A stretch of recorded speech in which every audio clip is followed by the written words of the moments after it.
ನಮಸ್ಕಾರ ಫ್ರೆಂಡ್ಸ್. ಈಗಿನ ಕಾಲದಲ್ಲಿ ಯಾರಿಗೆ ತಾನೇ ಆಸೆ ಇರಲ್ಲ ಹೇಳಿ? ನಾವು ದೊಡ್ಡ ದೊಡ್ಡ ಬಂಗ್ಲೆ ತಗೋಬೇಕು, ದೊಡ್ಡ ದೊಡ್ಡ ಕಾರಲ್ಲಿ ತಿರುಗಾಡಬೇಕು, ದೊಡ್ಡ ದೊಡ್ಡ ಬಿಸ್ನೆಸ್ ಮೆನ್ ತರ ಆಗ್ಬೇಕು ಅಂತ. ಬರೀ ಅನ್ಕೊಂಡ್ರೆ ಸಾಲದು, ಆ ತರ ಕಷ್ಟ ಪಡ್ಬೇಕು. ಏನಕ್ಕಪ್ಪ ಆ ತರ ಕಷ್ಟ ಪಡ್ಬೇಕು ಅಂತಂದ್ರೆ, ನಾವು ದುಡ್ಡು ಮಾಡಿದ್ರೇನೆ ಆ ತರ ಇರೋಕ್ ಸಾಧ್ಯ. ದುಡ್ಡು ಮಾಡೋದು ಹೇಗಪ್ಪ ಅಂತಂದ್ರೆ, ಒಂದು ಬಿಸ್ನೆಸ್ ಇಂದ ಆಗುತ್ತೆ, ಇಲ್ಲಾಂದ್ರೆ ನಾವು ಜಾಬ್ ಹೋದ್ರೆ ಬರುತ್ತೆ.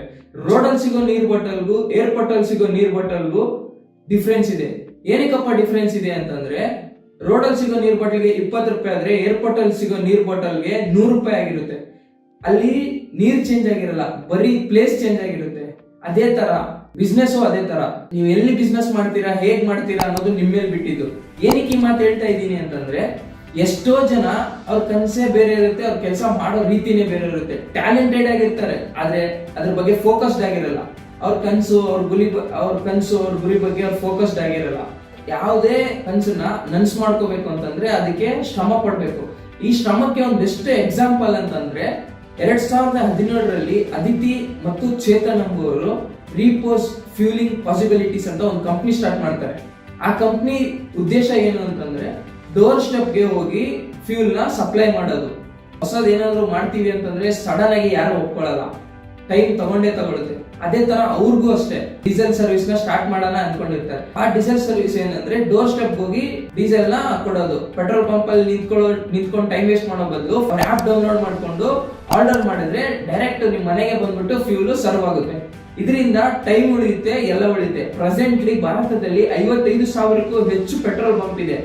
ಆದ್ರೇನು ಎಷ್ಟೋ ಕಮರ್ಷಿಯಲ್ ಏರಿಯಾಸ್ ಅಲ್ಲಿ ದೊಡ್ಡ ದೊಡ್ಡ ಗಾಡಿಗಳು, ಅಂದ್ರೆ ದೊಡ್ಡ ದೊಡ್ಡ machine, trucks, JCBs, roller machines, ಈ ತರ ಗಾಡಿಗಳಿಗೆ ಫ್ಯೂಲ್ ಖಾಲಿ ಆದ್ರೆ ಆ ಗಾಡಿಗಳೆಲ್ಲ ಪೆಟ್ರೋಲ್ ಬಂಕಿಗೆ ಬರಕ್ಕಾಗಲ್ಲ.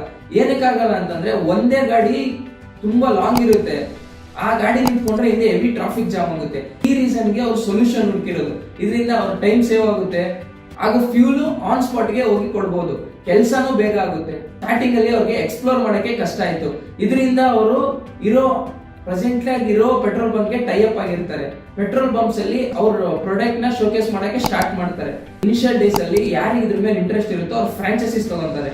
ಅವರು ಇವ್ರ ಹತ್ರ ಫ್ರಾಂಚೈಸಿಸ್ ತಗೊಂಡು ಪೆಟ್ರೋಲ್ ನ ಯಾರಿಗೆ ಬೇಕೋ ಅವ್ರಿಗೆ ಸರ್ವ್ ಮಾಡಕ್ ಸ್ಟಾರ್ಟ್ ಮಾಡ್ತಾರೆ. ಇದೇ ತರ ಮಾಡಿ ಅವರು ಸ್ಟಾರ್ಟಿಂಗ್ ಅಲ್ಲಿ 900+ ಮೊಬೈಲ್ ಪೆಟ್ರೋಲ್ ಬಂಕ್ ನ ಸ್ಟಾರ್ಟ್ ಮಾಡ್ತಾರೆ. ಆದ್ರೆ ಅದು ಬರ್ತಾ ಫ್ರಾಂಚೈಸಿಸ್ ತರ ಆಗ್ಲಿಲ್ಲ. ಬರ್ತಾ ಅದು ದೊಡ್ಡ ಕಂಪನಿಯಾಗಿ ಬೆಳೆಯಿತು. ಪ್ರೆಸೆಂಟ್ ಆಗಿ 2017ರಲ್ಲಿ ಸ್ಟಾರ್ಟ್ ಆಗಿದ್ದ ಈ ಸ್ಟಾರ್ಟ್ಅಪ್ ಕಂಪನಿ ಪ್ರೆಸೆಂಟ್ಲಿ ತಿಂಗಳಿಗೆ 2 ರಿಂದ 2.5 ಕೋಟಿ ಪ್ರಾಫಿಟ್ ನೋಡ್ತಾ ಇದೆ.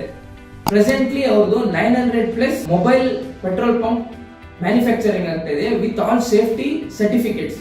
ಏನಕ್ಕಪ್ಪ ಈ ಕತೆ ಹೇಳ್ತಾ ಇದೀನಿ ಅಂತಂದ್ರೆ, ಯಾರು ನಮ್ಮ ಕೈಯಿಂದ ಏನಾಗಲ್ವೋ, ನಮ್ಮ ಕೈಯಲ್ಲಿ ಅದಾಗಲ್ಲ ಇದಾಗಲ್ಲ, ನಮ್ಮ ಹತ್ರ ಆ ಸೋರ್ಸ್ ಇಲ್ಲ ಈ ಸೋರ್ಸ್ ಇಲ್ಲ ಅನ್ಕೊಂತಾರೋ ಅವ್ರಿಗೆ ಹೇಳೋದೊಂದೇ, ದಾರಿ ಇರುತ್ತೆ, ಅದನ್ನ ಕಣ್ಣಿಡ್ಕೋಬೇಕು ಅಷ್ಟೇ. ನೀವು ನಿಮ್ಮ ವರ್ಕ್ ಅಲ್ಲಿ ಡೆಡಿಕೇಟೆಡ್ ಆಗಿ ಫೋಕಸ್ಡ್ ಆಗಿ ವರ್ಕ್ ಮಾಡಿದ್ರೆ ನಿಮ್ಗೂ ಸಕ್ಸಸ್ ಸಿಗುತ್ತೆ. ಅದಿತಿ ಮತ್ತು ಚರಣ್ ಅವರು ಸ್ಟಾರ್ಟ್ ಮಾಡಿರೋ ರೀಪೋಸ್ ಅನ್ನೋ company presently all types of fuel serve ಮಾಡ್ತಾ ಇದೆ. Like petrol, diesel, CNG, LPG. ಆ ಇವಿ ಗಾಡಿಗಳಿಗೂ ಇವ್ರದ್ದು ಮೊಬೈಲ್ EV ಚಾರ್ಜರ್ ರನ್ ಆಗ್ತಾ ಇದೆ, ಸರ್ವ್ ಮಾಡ್ತಾ ಇದ್ದಾರೆ. ಯಾವುದೇ ಒಂದು ಸ್ಟಾರ್ಟ್ಅಪ್ ಆಗ್ಲಿ, ಯಾವುದೇ ಒಂದು ಬಿಸ್ನೆಸ್ ಆಗ್ಲಿ ಮಾಡೋದು ಅಷ್ಟೊಂದು ಈಸಿ ಅಲ್ಲ. ಇವ್ರಿಗೆಲ್ಲ ಸಪೋರ್ಟ್ ಮಾಡಿರೋದು ಹಾಗೂ ಐಡಿಯಾ ಶೇರ್ ಮಾಡಿರೋದು ರತನ್ ಟಾಟಾ.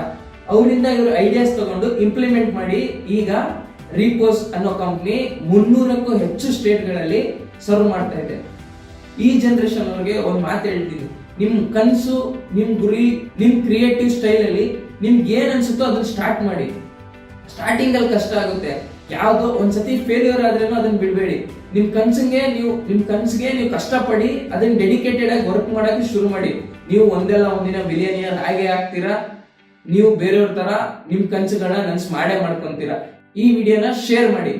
ಈ ವಿಡಿಯೋ ನಿಮ್ಗೆ ಇಷ್ಟ ಆದ್ರೆ ಸಬ್ಸ್ಕ್ರೈಬ್ ಮಾಡಿ. Thank you so much.